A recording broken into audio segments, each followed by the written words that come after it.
This week we start a new quarter on present truth in Deuteronomy. This one's entitled Preamble to Deuteronomy. So we're just looking at the beginning.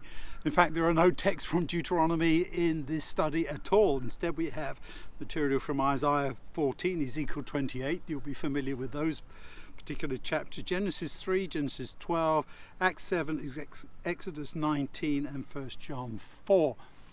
What that is doing is setting the scene for Deuteronomy, showing the background primarily, I think, of the great controversy, particularly there in Isaiah 14 and Ezekiel 28, the fall of Lucifer under the symbolism of the king of Babylon, the king of Tyre.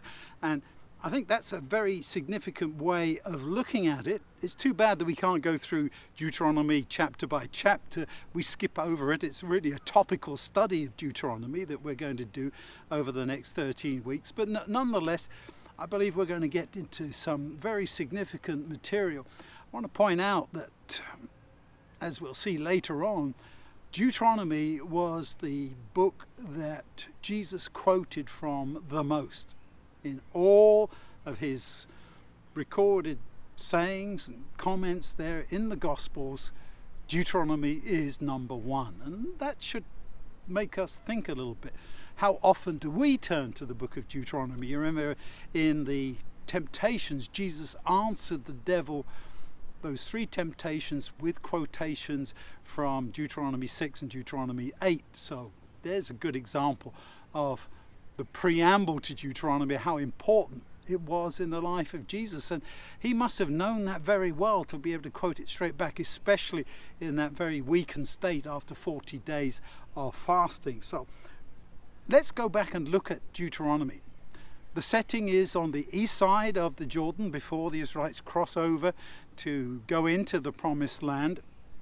And it is three speeches, mainly, of Moses to the people explaining what God has said, because it's been 40 years that God has been revealing truth to Moses, and now he wants to go over it again. Deuteronomy means law a second time, or law again.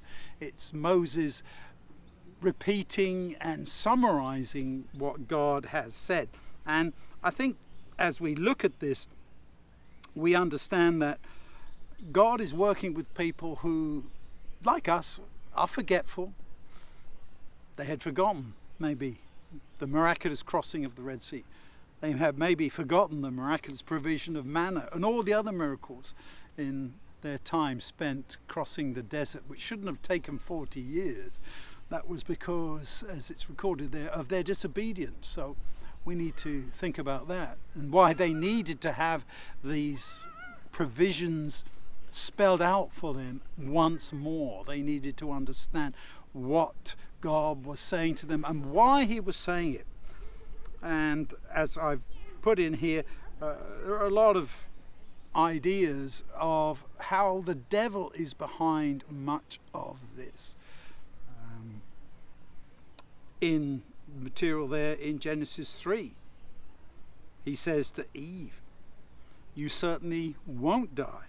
It's because God knows that as soon as you eat that fruit, you'll see things differently, and you'll be like God, knowing both what is good and what is evil.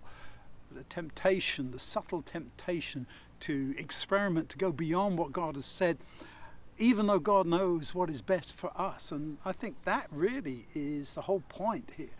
God is trying to help his people because he really does know what is best. And in this world of sin, we need to come back to him. Even the beauty of these geraniums, which reminds us of creation, the Garden of Eden, we still see all the decay and degradation and all the products of sin. So as we choose the side, the right side of the great controversy, I pray that we will all see in this study of Deuteronomy God's goodness to his people. Not to be nitpicking and saying, you've got to do this, this is the legal requirement. No, saying, I'm telling you this because this is going to be helpful to you so that we can relate to each other, and I have your best interests at heart. And he has our best interests at heart too. Let's think of that as we study the book of Deuteronomy.